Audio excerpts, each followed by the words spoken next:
সূরাতুল ইখলাস। এর ভূমিকায় বেশ কিছু কথা লেখা আছে, এগুলো আপনারা একটু কষ্ট করে পড়ে নিয়েন। যেমন সূরা ইখলাস অত্যন্ত মর্যাদাপূর্ণ ফজিলতপূর্ণ সূরা।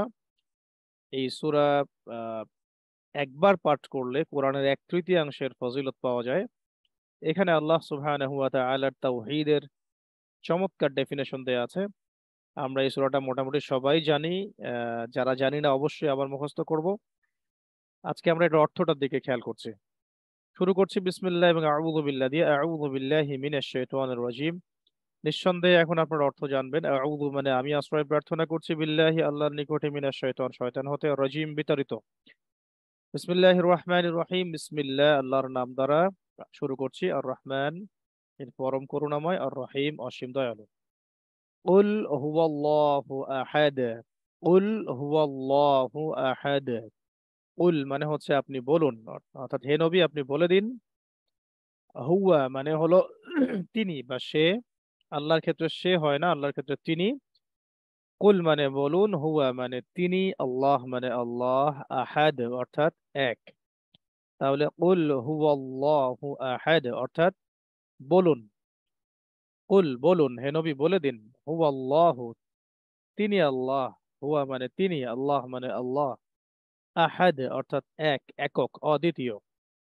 ঠিক আছে। কি কুল এখানে ভুল করেন, কুলকে কুল পড়ে ফেলেন, অর্থ ভুল হয়ে যায়। অনেকে হুয়াল্লাহু পড়েন, এটা হুয়াল্লাহু নয়, হুয়াল্লাহু। হুয়াল্লাহু। আল্লাহ শব্দের সামনে যদি জবর বা পেশ থাকে তাহলে আল্লাহ শব্দের লামটাকে ভারী করে পড়তে হয়, আল্লাহ পড়তে হয়। আর যদি আল্লাহ শব্দের সামনে জের থাকে সেক্ষেত্রে আমরা আল্লাহর লামকে পাতলা করে পড়ি, যেমন বিসমিল্লাহ। বিসমিল্লাহ পড়ি, ঠিক আছে। তো কুল হুয়াল্লাহু আহাদ, কুল মানে বলুন, হে নবী বলে দিন। হুয়া অর্থাৎ তিনি, আল্লাহ মানে আল্লাহ, আহাদ মানে এক বা অদ্বিতীয়। 2 নম্বরে বাংলাগুলো একটু কষ্ট করে অবশ্যই পড়ে নেবেন। আমি সময় সেভ করার স্বার্থে এগুলো ক্লাসে আলোচনা করছি না, কিন্তু আপনারা অবশ্যই বাংলাগুলো পড়বেন যেগুলো মাঝখানে লেখা আছে। সেকেন্ড আয়াত হচ্ছে আল্লাহুস সামাদ। আল্লাহুস সামাদ, আল্লাহ মানে হচ্ছে আল্লাহ। আস-সামাদ অর্থাৎ অমুখাপেক্ষী বা অমুখাপেক্ষী। অমুখাপেক্ষী শব্দের অর্থ হচ্ছে এই মহাবিশ্বের প্রত্যেকটা সৃষ্টি, জীব জড় সবকিছুই আল্লাহ সুবহানাহু ওয়া তাআলার দিকে মুখাপেক্ষী, মানে আল্লাহ পাকের উপর নির্ভরশীল। কিন্তু আল্লাহ রাব্বুল আলামিন কোন সৃষ্টির প্রতি নির্ভরশীল নন। এই হলো আল্লাহুস সামাদ। আল্লাহ পাক স্বয়ং সম্পূর্ণ, অমুখাপেক্ষী, আমরা যেটা ইংরেজিতে বলি সেলফ সাফিসিয়েন্ট। তিনি অন্য কারো উপর ডিপেন্ডেন্ট নন। 3 নম্বর আয়াত হচ্ছে লাম ইয়ালিদ ওয়া লাম ইউলাদ। লাম ইয়ালিদ, এই যে লাম শব্দটা মনে রাখবেন, নোট রাখবেন, নোট। লাম শব্দটা অতীতকালে নাবাচক অর্থে ব্যবহৃত হয়। লাম শব্দটি অতীতকালে নাবাচক অর্থে ব্যবহৃত হয়। লাম ইয়ালিদ অর্থাৎ তিনি জন্ম দেননি। লাম ইয়ালিদ তিনি জন্ম দেননি। ইয়ালিদ মানে জন্ম দেয়া। এই দেননি, করিনি, আসিনি, যাইনি, খাইনি, বলিনি, এই যে নি ইউজ করি আমরা, মানে পাস্টে আমি এটা করিনি। ঠিক আছে, তো এই জিনিসটা বোঝাতে আরবিতে ল্যাম ইউজ করা হয়। তো ল্যাম মানে এই অতীতকালীন নাবাচক, ইয়ালিদ মানে হলো জন্ম দেয়া। ল্যাম ইয়ালিদ অর্থাৎ তিনি জন্ম দেননি। তিনি জন্ম দেননি। ওয়া মানে এবং, ল্যাম মানে অতীতকালীন নাবাচক, এবং ইউলাদ, ইউলাদ হচ্ছে ইয়ালিদ এর passive form.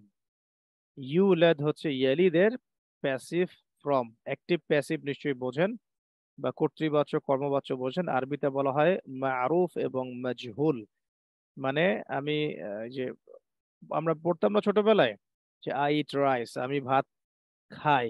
Rice is eaten by me, আমরা যেভাবে ঘুরিয়ে বলি কথাটা প্যাসিভ করে, এটাই আরবিতে এটাকে বলা হয় মাজহুল। মাজহুল। আর সরল বাক্যকে বলা হয় মারুফ, অ্যাক্টিভকে বলা হয় মারুফ। তো ইয়ালিদ মানে জন্ম দেয়া, আর ইউলাদ মানে জন্মিত হওয়া। তাহলে ওয়ালাম ইউলাদ, তাকেও জন্ম দেয়া হয় নাই বা তিনি জন্মিত নন। ওয়ালাম ইউলাদ, তাকেও জন্ম দেয়া হয়নি। লাম ইয়ালিদ, তিনি জন্ম দেননি। ওয়ালাম ইউলাদ, তাকেও জন্ম দেয়া হয়নি। ওকে, আশা করি বুঝতে পেরেছেন। তারপরে ওয়ালাম ইয়াকুল লাহু কুফুয়ান আহাদ। ওয়া মানে এবং, লাম আমি একটু আগে বললাম অতীতকালে নাবাচক, ইয়াকুন মানে হয়, তার মানে ওয়ালাম ইয়াকুন হয়নি। ওয়ালাম ইয়াকুন মানে হয়নি বা হয় না কি, লাহু মানে তার জন্য। কার জন্য? আল্লাহকে বোঝানো হচ্ছে। ওয়ালাম ইয়াকুন লাহু, ওয়ালাম ইয়াকুন এবং হয় না, এবং হয় না, লাহু মানে তার জন্য, তার, কুফুয়ান মানে সমকক্ষ, কুফুয়ান মানে সমতুল্য, সমকক্ষ, আহাদ মানে কেউই, আহাদ মানে এখানে কেউই, এখানে আহাদ মানে এক নয়, আহাদ মানে কেউই। আহাদের দুটো অর্থ পাওয়া যায়, একটা হলো আহ এক হচ্ছে কেবল আল্লাহর জন্য ব্যবহৃত, আহাদ এই শব্দটা আল্লাহ পাকের নাম আল আহাদ। আর আহাদুন শব্দটা নেতিবাচক ভাবেও ব্যবহৃত হয়, যে আর কেউই নাই, মানে আর কেউই নাই।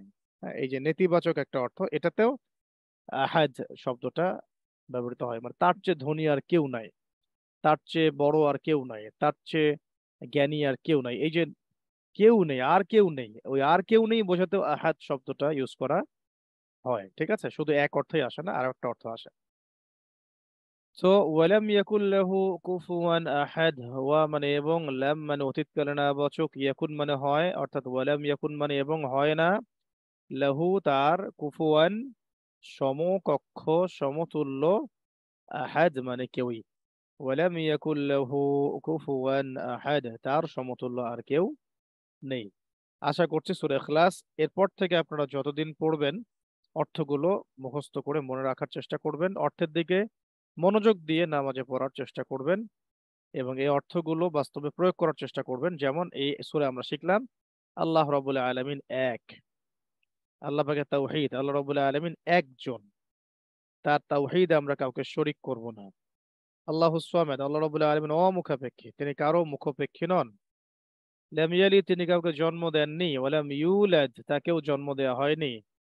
200-300 কোটি মানুষের যে ফেইথ ট্রিনিটি, আল্লাহ রাব্বুল আলামিন ঈসা আলাইহিস সালামকে জন্ম দিয়েছেন, নাউজুবিল্লাহ, এমন কথা যারা বলছে, এরকম কোটি কোটি মানুষ, এই একটা আয়াতেই তাদের সাথে আমাদের সম্পর্ক ছেদ করা হয়েছে। লাম ইয়ালিদ ওয়ালাম ইউলাদ, তিনি কাউকে জন্ম দেননি, তিনি কারো কারো নিকট থেকে তিনি জন্ম নেননি। ওয়ালাম ইয়াকুল লাহু কুফুয়ান আহাদ, তার সমতুল্য আর কেউই নাই।